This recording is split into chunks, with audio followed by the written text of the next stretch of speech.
Vamos a abrir nuestra Biblia entonces en Efesios. Seguimos con la carta de Efesios.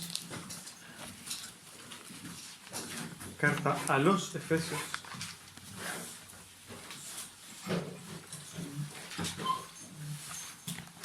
Después de Gálatas, ¿cierto? Capítulo 3.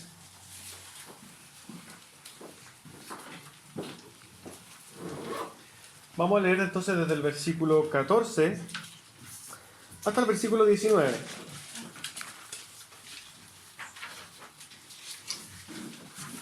Cuando la tenga, claramente, nos ponemos en pie para leer la palabra de nuestro Dios. Amén.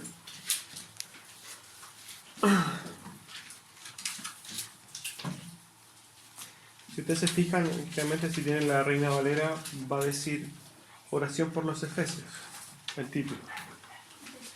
Efesios 3, versículo 14 en adelante. Dice así: Por esta causa doblo mis rodillas ante el Padre de nuestro Señor Jesucristo, de quien toma nombre toda la familia en los cielos y en la tierra, para que os dé, conforme a las riquezas de su gloria, el ser fortalecidos con poder en el hombre interior por su Espíritu, para que habite Cristo por la fe en vuestros corazones, a fin de que, arraigados y cimentados en amor, seáis plenamente capaces de comprender con todos los santos cuál sea la anchura, la longitud, la profundidad y la altura, y de conocer el amor de Cristo, que excede a todo conocimiento, para que seáis llenos de toda la plenitud de Dios. Amén. Vamos a dejarlo hasta ahí. Si ustedes se fijan en sus trípticos, está el título del mensaje del día de hoy. Tome asiento y, como siempre, le voy a pedir que ponga todos sus sentidos en el mensaje para que pueda entenderlo, pueda comprenderlo, ¿cierto? Y si es que tiene para anotar lo que no entiende, puede después preguntármelo, ¿ya? Entonces, el mensaje de hoy día, o el título del mensaje es: ¿por qué doblamos las rodillas? A modo de introducción solamente, respecto de este pasaje que vamos a estudiar hoy día, esta es una oración. Se dieron cuenta que es una oración del apóstol Pablo. ¿Por quién? Por los Efesios, ¿cierto? Está orando Pablo para que en los Efesios se produzcan ciertas cosas, ¿cierto?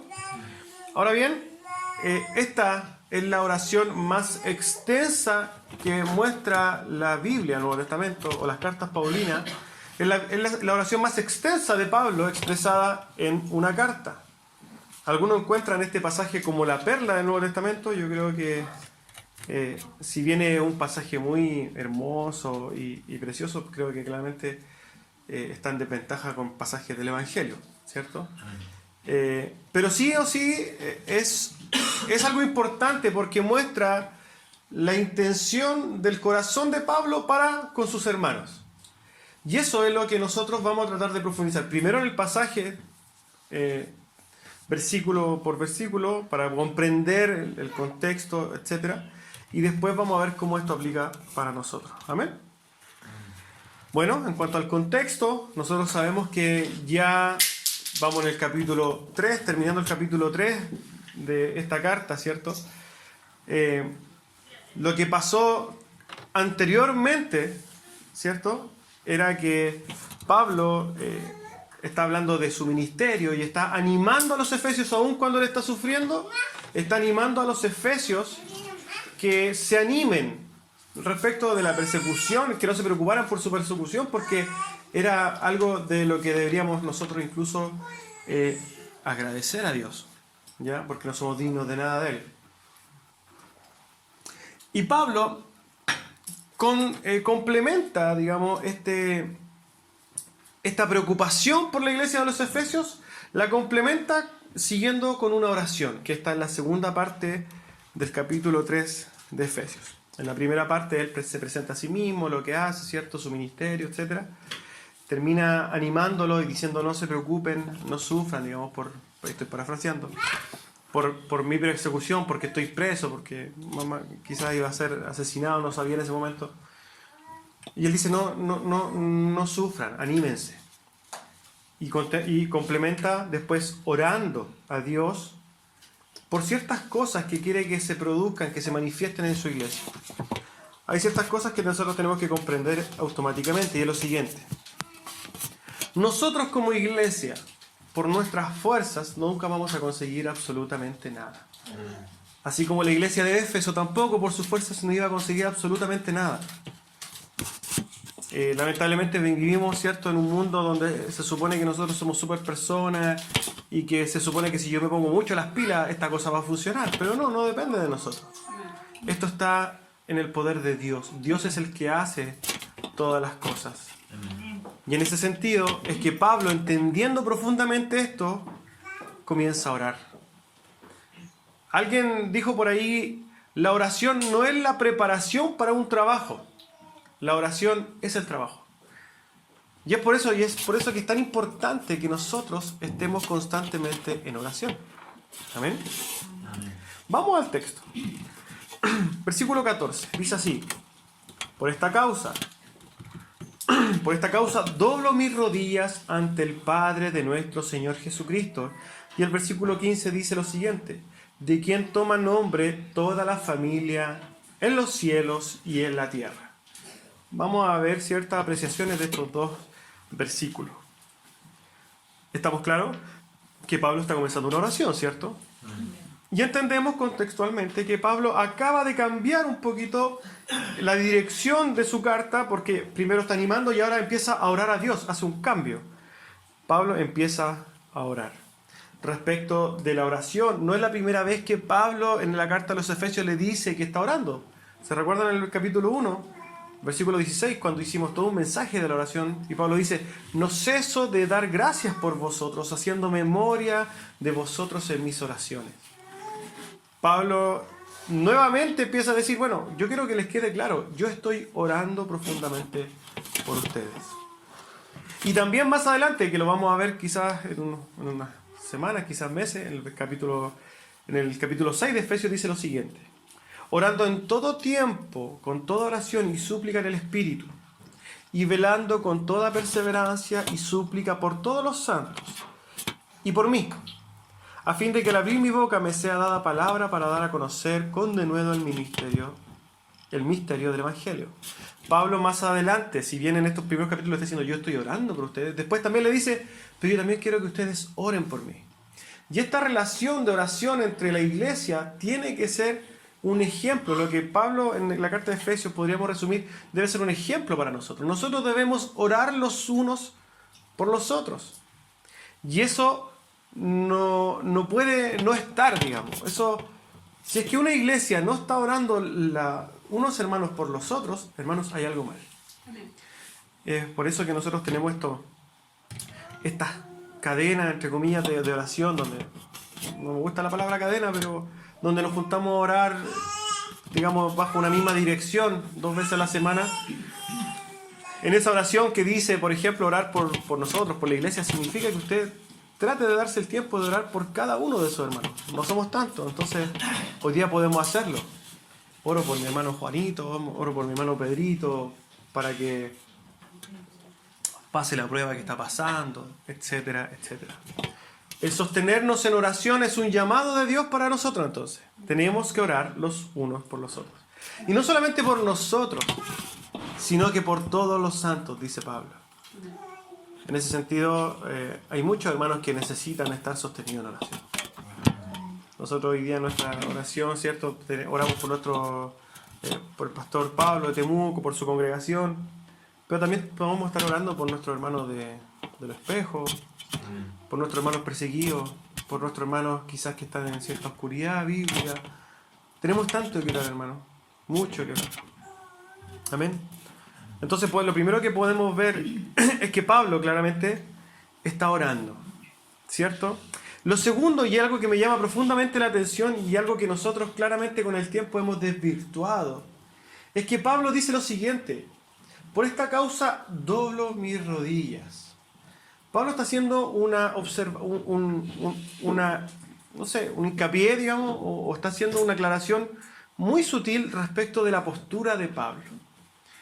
Hoy día en los movimientos, sobre todo carismáticos de estos días, donde ya todo es relativo, se te dice que tú tienes que orar al Señor como tú estés, porque finalmente Dios ve el corazón. Pero Pablo dice, por esta causa doblo mis rodillas. Hay varias apreciaciones respecto de cómo nosotros nos acercamos a la oración. Y fíjense que cometemos varios errores. Uno que yo particularmente me doy cuenta, y aprovecho esta instancia de exhortarlo en este sentido, es de que, si ustedes se fijan, la gran mayoría de los hermanos cuando oran, tutea a Dios. Amén. Señor, te damos gracias. Como si fuera mi compadre, como si fuera mi amigo. Nos gusta este tema del amigo Jesús. Pero se nos olvida que es Dios. La exhortación es, trate a Dios como corresponde ser tratado. Él es Dios. Lo mínimo que tendría como que llamarle es de usted, como corresponde. Y Pablo habla también de la postura corporal. Él dice la oración es de rodillas. ¿Por qué? Porque el estar de rodillas tiene varias significancias. ¿Qué quiere decir estar de rodillas? Manifiesta sumisión, respeto, solemnidad. Cuando nosotros mismos hoy día apuntamos claramente cada día a sentarnos o a estar participando de este culto de una forma solemne, también tiene que ver con esto. Y es algo que también la iglesia del día de hoy ha perdido. La solemnidad en el culto, por ejemplo. Estamos hablando de la oración en este pasaje, pero es aplicable al culto. ¿Por qué? Porque en este momento estamos delante de la presencia de Dios en algo que Él estableció que nosotros le diéramos a Él, que es la gloria, la honra, nuestra atención, nuestra disposición, nuestra glorificación, nuestro intelecto dispuesto a ¿qué? A aprender de Él, a glorificarle. Si le vamos a cantar, cantémosle con el debido respeto que hay que cantarle a un Dios. Amén. Y cuando oremos, hermano, la oración es de rodillas. Claramente hay contextos donde nosotros en una intimidad podemos, cuando estamos sobre todo orando en grupo, sí podemos darnos, no licencias, pero entendiendo que hay un contexto y podemos estar orando sentados quizás, pero en su intimidad, hermano, dedíquele a arrodillarse y postrarse lo más posible delante de su Dios.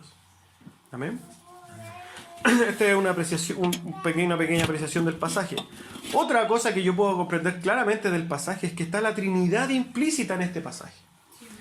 Espero que este sermón no lo escuche o lo escuche algún amigo unicitario. Pero, ¿qué pasa? La Trinidad está implícita en este pasaje. La palabra griega utilizada en el pasaje cuando refiriéndose al Padre es patria, ¿cierto? Y nosotros estamos hablando de que cuando dice que del Padre nosotros tomamos todos el nombre, estamos hablando de que el pasaje lo que quiere decir en el griego es que nosotros somos todos ciudadanos del Padre. La etimología de la palabra patria, y por eso nosotros somos, en este caso, una patria, se supone que viene desde un padre y de ahí ramifican todos los demás. Por eso representamos una patria. Asimismo, nosotros somos todos ciudadanos. Nuestra patria está en Cristo, está en Dios. Por eso de Él, del Padre, tomamos todos nombre. Todos somos ciudadanos ¿de qué? De la ciudad, de la patria, en este caso, del país, de la ciudadanía de Dios. Amén. Entonces, hay ciertas cosas que tenemos que entender. Dentro de la Trinidad existen diferentes funciones. Diferentes funciones en la Trinidad. Por ejemplo, nosotros sabemos que el Padre no murió en la cruz, ¿cierto? El que murió en la cruz fue Cristo, Jesucristo. Y que tampoco en la cruz murió el Espíritu Santo. No, porque el Espíritu Santo también tiene una función. Asimismo, tenemos que comprender entonces que el Padre es la cabeza de Cristo, como dice 1 Corintios 11. Dice lo siguiente: pero quiero que sepáis que Cristo es la cabeza de todo varón, ¿cierto? Y el varón es la cabeza de la mujer. Y Dios, en este caso el Padre, es la cabeza de Cristo. Entonces, en este caso, una de las funciones del Padre es que Él nombra a su iglesia. El nombre que usted tiene, el nombre y podríamos atribuir el nombre específico que nos van a dar o el solamente ya ser enlistado en la lista de sus hijos fue en el corazón del Padre. Amén. Esas apreciaciones podemos pasar de este pasaje comprendiendo que Pablo está iniciando recién una oración. Dice, bueno, por esto yo estoy doblando mis rodillas a Dios. Estoy orando. Y de ahí podemos pasar entonces al versículo 16, que dice lo siguiente. ¿Para qué? Y aquí empezamos a meternos en el cuerpo de la oración de Pablo. Los primeros 2 versículos que dice, por eso estoy orando a Dios. Pero en los versículos siguientes empieza a hablar de las peticiones que está haciéndole a Dios. ¿Amén? Para que os dé, versículo 16, para que os dé conforme a las riquezas de su gloria, el ser fortalecidos con poder en el hombre interior por su espíritu, para que habite Cristo por la fe en vuestros corazones, a fin de que, arraigados y cimentados en amor, seáis completamente capaces de comprender con todos los santos cuál sea la anchura, la profundidad y la altura, y de conocer el amor de Cristo, que excede todo conocimiento, para que seáis llenos de toda la plenitud de Dios. Respecto de la oración de Pablo, nosotros vamos a ver 6 puntos que son las 6 peticiones que hace Pablo, y vamos a tratar de desarrollarlas, ¿ya? Son 6 peticiones que hace Pablo en esta oración. Lo primero que pide Pablo es que los hermanos efesios sean fortalecidos a través del Espíritu Santo. ¿Por qué Pablo está entonces pidiendo que los efesios sean fortalecidos? Bueno, podríamos decir muchas cosas respecto al contexto de la iglesia primitiva, pero yo creo, y quiero resumir esto, que cada uno de nosotros necesita ser fortalecido en algún área. Así como los efesios necesitaban ser fortalecidos en algunos aspectos, nosotros también necesitamos ser fortalecidos en diferentes aspectos. Y esto tiene un poco de... Yo quiero tratar de un poco aplicar este pasaje a nosotros. Cuando nosotros estamos orando, entonces los unos por los otros, una de las cosas que nosotros tenemos que pedir siempre es que no solamente seamos fortalecidos nosotros, sino que nuestros hermanos sean fortalecidos. Por ejemplo, algunos de nosotros necesitamos ser fortalecidos por el sufrimiento que llevamos cada día. Hay hermanos que llevan vidas de sufrimiento, que sufren. Y nosotros no nos damos cuenta porque quizás vemos una cara sonriente siempre. Pero hay hermanos que llevan un profundo dolor en sus vidas, día a día. Muchas veces nosotros no lo sabemos. Y es necesario que estos hermanos sean fortalecidos por el Espíritu Santo de Dios. Algunos de nosotros necesitamos ser fortalecidos en nuestros propios deseos, por ejemplo. Porque todos estamos sujetos a nuestros deseos carnales, ¿cierto? A la pereza, quizá.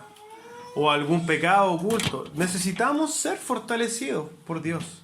¿A través de qué? Del Espíritu Santo. Algunos necesitamos también ser fortalecidos en nuestras convicciones. Porque no tenemos convicciones claras. Y en ese sentido también el Espíritu es el que da esta convicción profunda en el corazón. Hay algunos que necesitamos ser fortalecidos en nuestro carácter, en nuestro temperamento, ¿cierto? Que no podemos lidiar con nosotros mismos. Bueno, ese hermano también necesita ser fortalecido. Algunos necesitamos entonces también ser fortalecidos cuando nos pasan a llevar, cuando nos hieren. Incluso, y más aún, cuando nosotros recibimos algún tipo de persecución por Cristo, necesitamos ser fortalecidos. También hay muchos hermanos que sufren diferentes tipos de persecución. Sabemos que hay una persecución extrema en ciertos países, pero también usted va a sufrir persecución cuando se burlen de usted porque usted dice que es cristiano.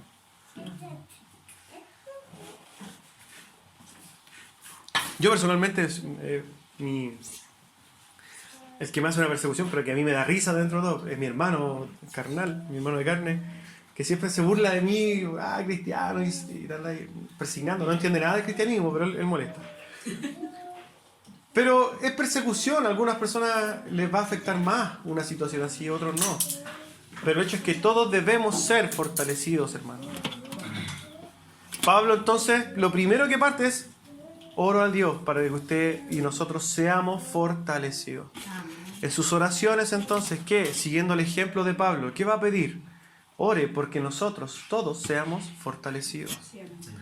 La segunda petición que Pablo hace es para que haya un convertimiento real en los hermanos de Éfeso. Y aquí hay cosas a las cuales nosotros tenemos que estar atentos. Solo los salvados por la gracia preciosa de Dios, solo las personas que están en una postura de salvación en Dios, en Cristo, pueden pasar a la tercera petición, que es estar cimentados en amor. Amén. Una persona que no es convertida no puede estar cimentada en amor, nunca lo va a estar. Entonces la segunda petición que Pablo hace es que el convertimiento de los efesios sea real. Y la palabra nos llama a nosotros a examinarnos a nosotros mismos. Examinaos si estáis en la fe, dice la palabra de Dios. Oswald Chambers dice al respecto: la mejor medida de una vida espiritual no es su éxtasis, sino su obediencia. Alguien no puede determinar si es salvado porque tiene muchas sensaciones y gozos, sino por cuán obediente es. Hay señales en las cuales nosotros podemos ver en nosotros mismos para darnos cuenta si es que realmente somos salvos. Y en esta son preguntas totalmente retóricas. Yo no quiero que usted la responda ahora, ni mucho menos, pero quiero que se las lleve. Y quiero que trate de usted meditarlas profundamente en su nivel personal, para que usted determine si efectivamente usted cree que es salvo o no. Si usted dice sí a través de estas preguntas, yo sí, efectivamente soy salvo, gloria a Dios por eso. Pero si usted a través de estas preguntas se da cuenta de que no es salvo, lo único que le puedo decir: huya de la ira de Dios. Huya, hermano. Preocúpese. Amén. Lo primero: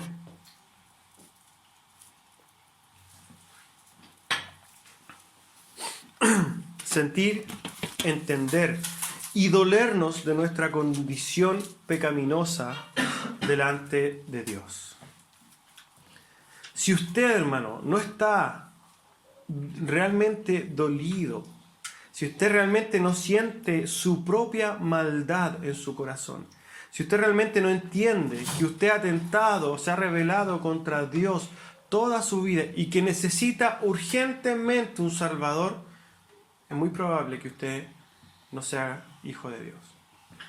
Porque uno de los el primer requisito que Pablo establece, por ejemplo, cuando predica su sermón, es: arrepentíos primero y después convertíos. Y el arrepentirse significa ver su condición, como lo relata el Sermón del Monte, ver su condición de bancarrota espiritual, decir: yo no tengo nada que entregar en Dios, no tengo nada bueno en mí, necesito un Salvador.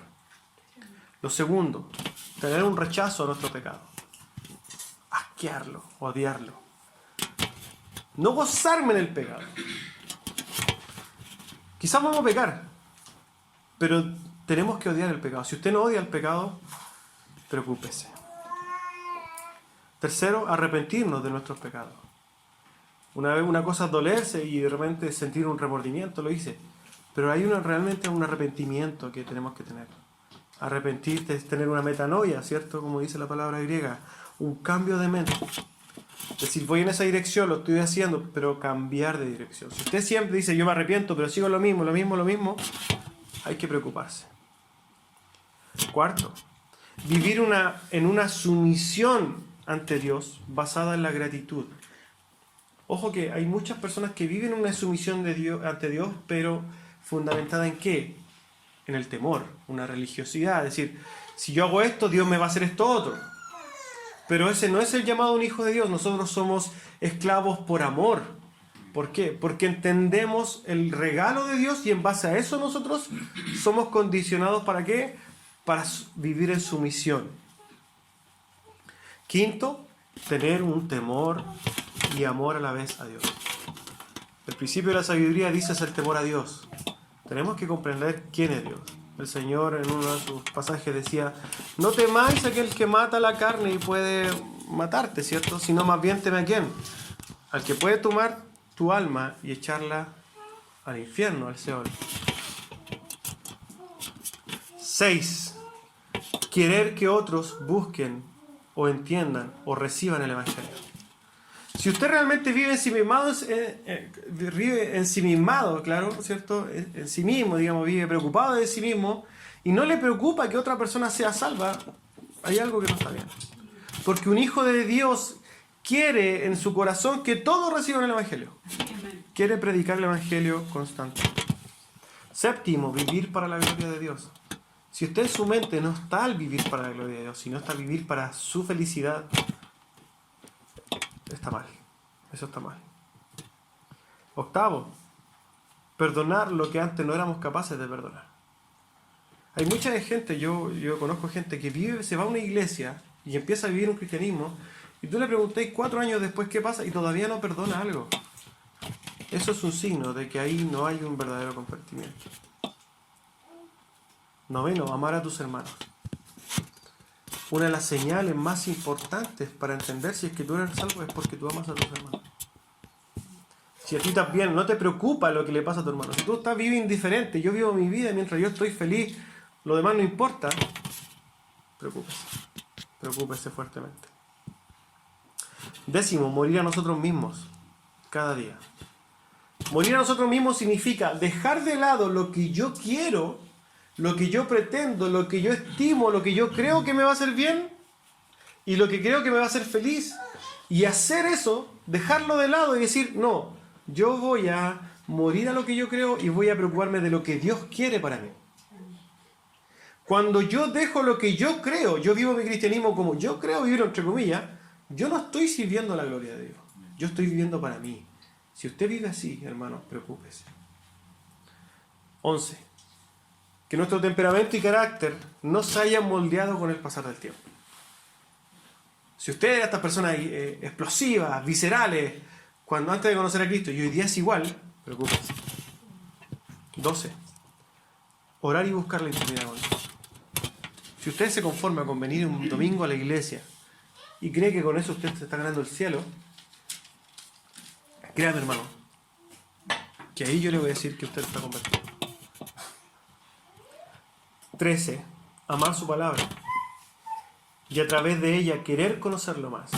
Un hijo de Dios siempre va a querer conocer más a su Creador. Es algo que nace en el corazón de un hijo de Dios. Y tiene mucho que ver con lo anterior. Si usted se viene aquí el domingo, vengo a aliviar mi conciencia porque aquí yo estoy bien, y después usted se va y vive toda su semana como la quiere vivir, después viene para acá y aliviana su conciencia de nuevo, usted está llevando una tremenda religión humana, pero usted no es cristiano.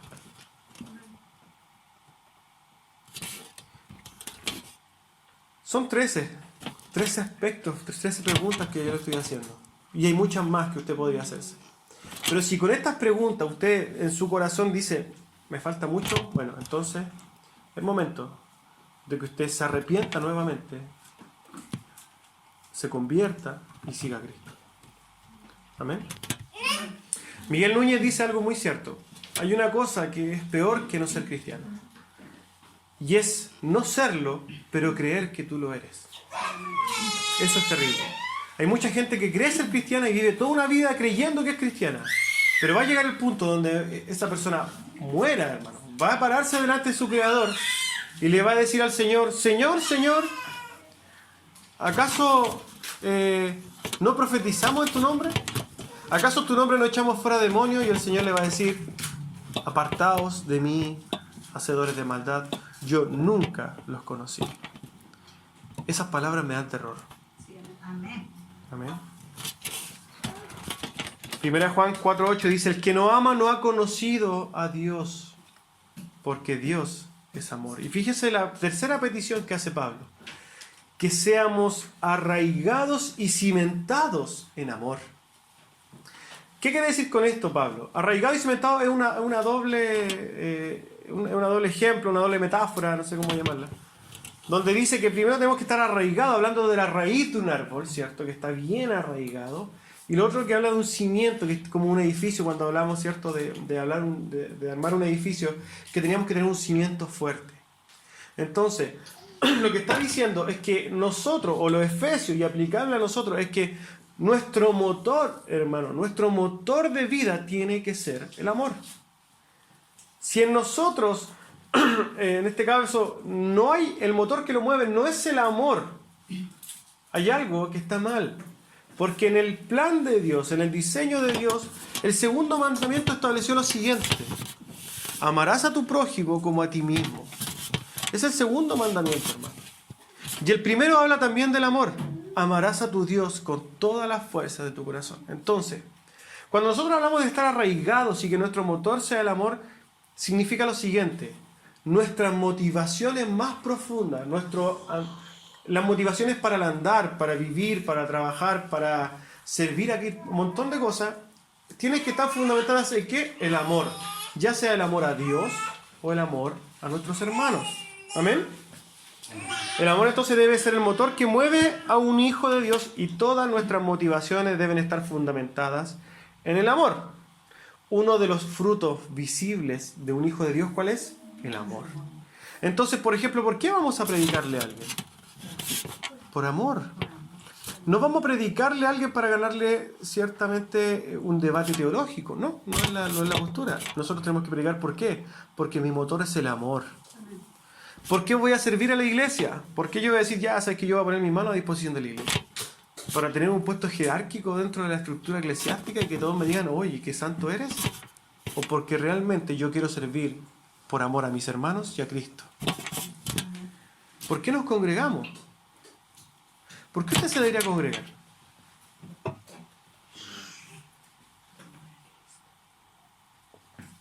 Por amor a su Dios. Amén. Primer mandamiento. Mucha gente cuestiona, ¿no? ¿Por qué me tengo que congregar? El primer mandamiento, hermano, es ama a tu Dios. Si usted ama a su Dios, congréguese. ¿Por qué estudiamos la palabra? Por amor al ¿cómo se llama? Al arte, digamos, de conocer, o a la letra. No estudie porque usted ame la letra, no. Ame, o sea, estudie fundamentado en el amor. ¿Y cómo hago esto? Bueno, créame lo siguiente: si usted estudia para estar preparado para presentar defensa del Evangelio, defensa de su Dios, si usted está estudiando para presentar argumentos, para predicar en amor, estudie profundamente. Si usted quiere conocer más a Dios, si usted quiere estudiar porque ama a Dios y quiere conocerlo más profundamente, estudie fundamentado en el amor. No estudie para saber. Porque si usted va a estudiar para saber y ser el más sabiendo del mundo y no tiene amor, no sirve de nada. ¿Por qué ayudamos? Por amor. ¿Por qué estamos casados? ¿Por qué tenemos hijos?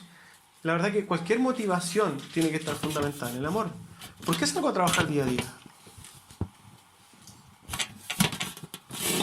Por amor. ¿Cierto? Porque si no tuviera amor, por ejemplo, por mi familia, sería un ermitaño. Me iría echado y viviría, mendigaría y comería y viviría la vida loca. No. Todas las funciones de las personas son amor. Los niños, ¿por qué obedecen a sus padres? Por amor. Y como hijos de Dios, todos tenemos obligaciones que deben ser fundamentadas ¿en qué? En el amor. Oswald Chambers, me encanta la cita de Oswald Chambers, es muy profundo. Pero dice lo siguiente: si lo que llamamos amor no nos lleva más allá de nosotros mismos, entonces eso no es amor. Nosotros decimos, no, es que nosotros amamos. Veámoslo en la Biblia. 1 Corintios 13. Vamos a hablar de la perfección del amor. Ojalá que todo algún día nosotros lleguemos a esto. Pero escuche y vea cómo anda su amor. Y yo también voy a ver cómo anda mi amor respecto a 1 Corintios 13. Yo sé que a mí me faltan cosas, pero deberíamos llegar a esto. Pablo, escribiendo a los Corintios, dice lo siguiente: si yo hablase lenguas humanas y angélicas y no tengo amor, vengo a ser como metal que resuena o címbalo que retiñe. Y si tuviera profecía y entendiese todos los misterios y toda ciencia, y si tuviese toda la fe, de tal manera que trasladase los montes, y no tengo amor, nada soy. Y si repartiese todos mis bienes para dar de comer a los pobres, y si entregase mi cuerpo para ser quemado, y no tengo amor, de nada me sirve. ¿Por qué? Porque el amor, ¿cómo es? El amor es sufrido, es benigno. El amor no tiene envidia. El amor no es jactancioso, no se envanece, no hace nada indebido, no busca lo suyo, no se irrita, no guarda rencor, no se goza de la injusticia, más se goza de la verdad. Todo lo sufre, todo lo cree, todo lo espera, todo lo soporta, y el amor nunca deja de ser. Ese es el amor que nosotros debería movernos, hermanos, como hijos de Dios. Y Pablo ora a Dios por los efesios, pero no solamente por los efesios, porque entendemos que esta es la palabra de Dios. Está orando también para que estos frutos sean manifiestos ¿en quién? En nosotros. Cuarto punto, la cuarta petición de Pablo es comprender con todos los santos cuál sea la anchura, la longitud, la profundidad y la altura, en este caso, de Cristo, ¿cierto? De Dios. En otras palabras, lo que está pidiendo Pablo a Dios es que los efesios puedan conocer profundamente la estatura de Dios. ¿Quién es Dios?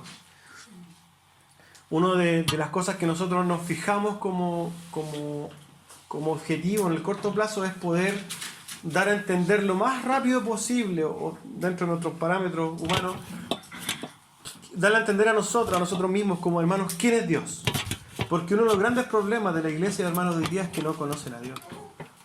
Se crean un Dios a su propia imagen, se inventan un Dios, pero la Biblia establece un Dios y nosotros tenemos que acercarnos a la palabra buscando realmente cuál es el Dios que es el revelado en la palabra. La palabra, ¿cuál es el Dios que me muestra?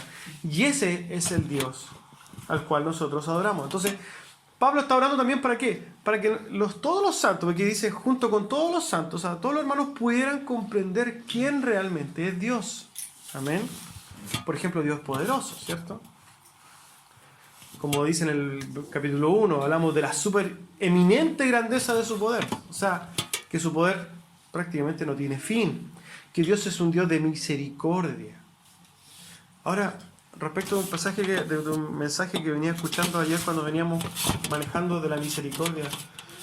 Efectivamente, mucha gente del mundo, cuando tú le hablas, por ejemplo, a un hermano que no entiende mucho las cosas, hablas, por ejemplo, de la doctrina de la elección. Él dice, bueno, es que entonces no hay misericordia en Dios. Pero, si usted estudia profundamente la misericordia de Dios, ¿qué significa la misericordia? ¿Por qué Dios es misericordioso? Usted se va a dar cuenta que esa es una objeción que no tiene ni un fundamento. Porque Dios es misericordioso. Dios es misericordia. ¿Amén? Es un Dios de gracia. Nosotros hemos hablado de los atributos de Dios. Es un Dios santo, soberano. Es un Dios benevolente, un Dios fiel, ¿cierto? Pero es fuego consumidor. Es un Dios de ira. Es un Dios justo. La verdad que nosotros deberíamos acercarnos a la palabra para poder comprender quién realmente es Dios.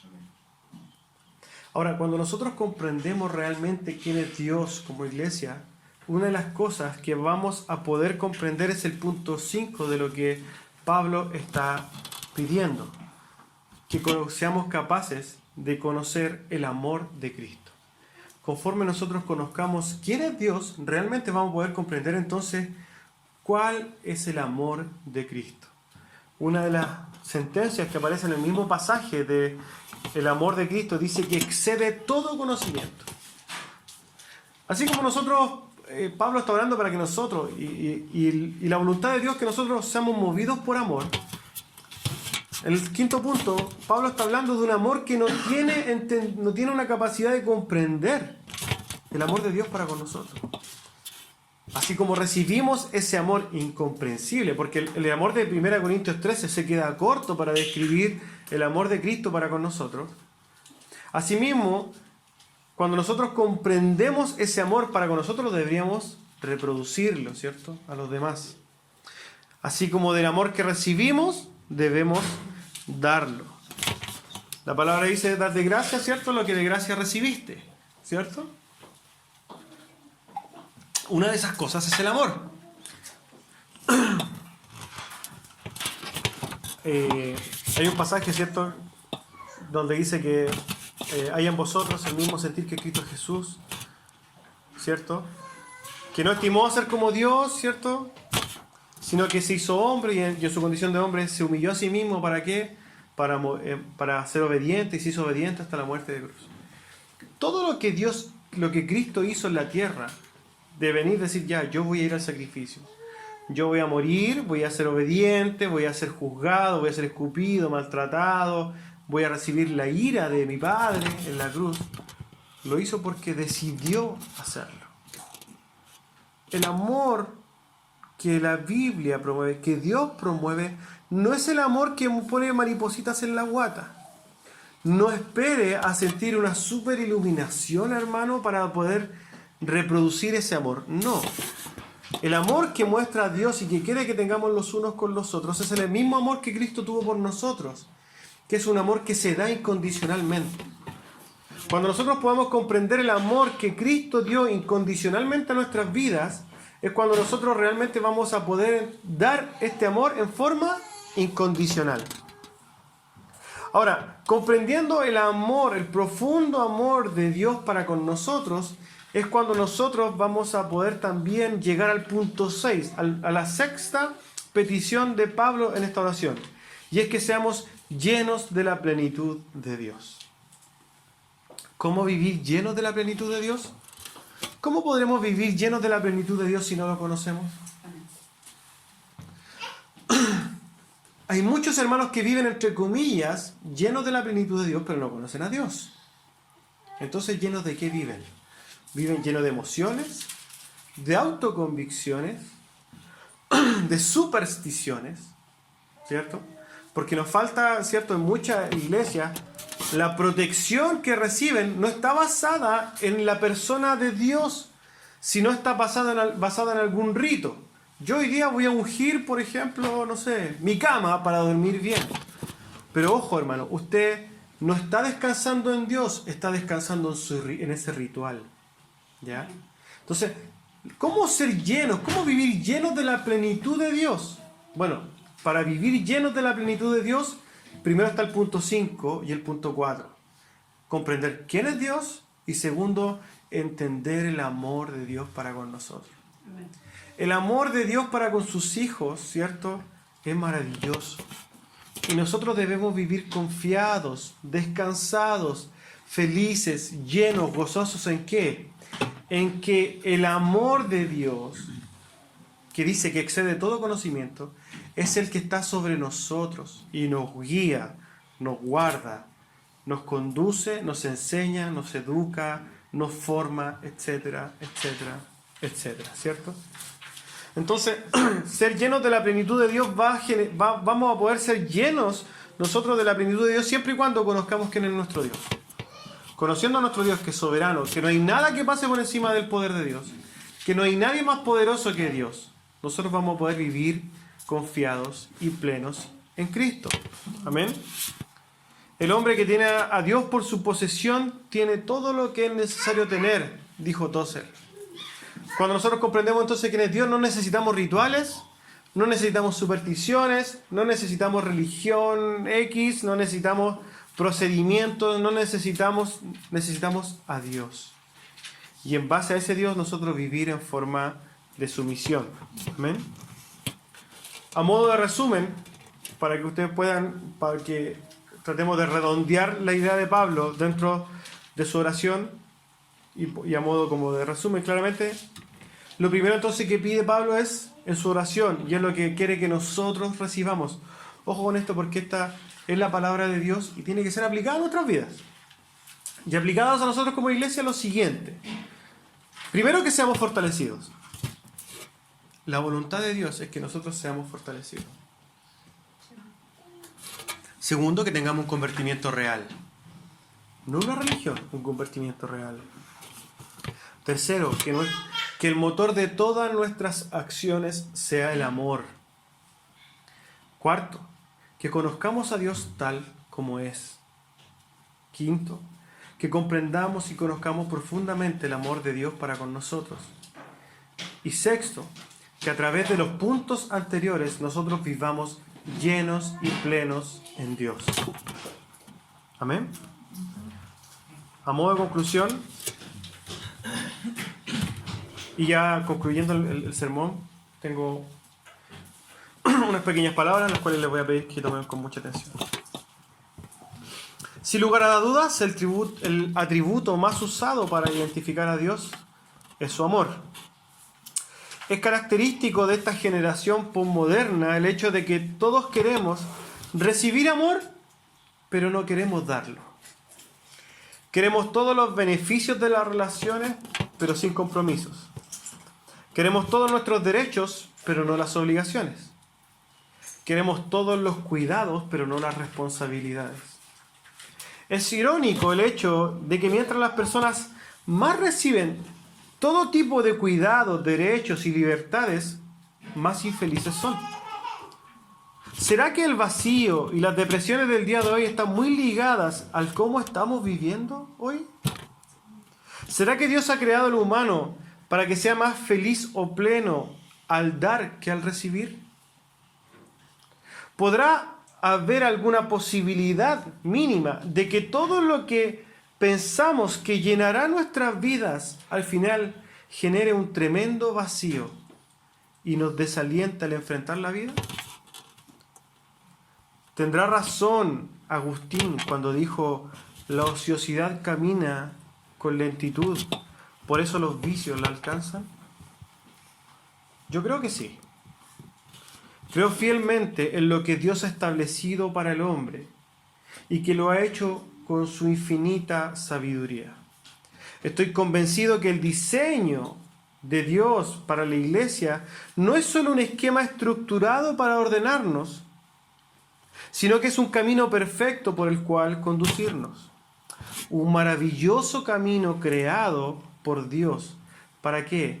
Para llenar el corazón de sus hijos. He vivido personalmente la llenura que se siente amar a mis hermanos. He disfrutado la plenitud de Dios al contemplar y recibir su amor. Y quiero vivir esa plenitud toda mi vida sirviendo a mi Rey. ¿Has disfrutado este regalo de Dios al morir a ti mismo? ¿Has amado a tus hermanos? ¿Has dejado tus intereses, sueños o comodidad para beneficios de otros y te has sentido pleno? ¿Has predicado aún cuando te puedan escupir en la cara para hablar de Dios y te has sentido bien?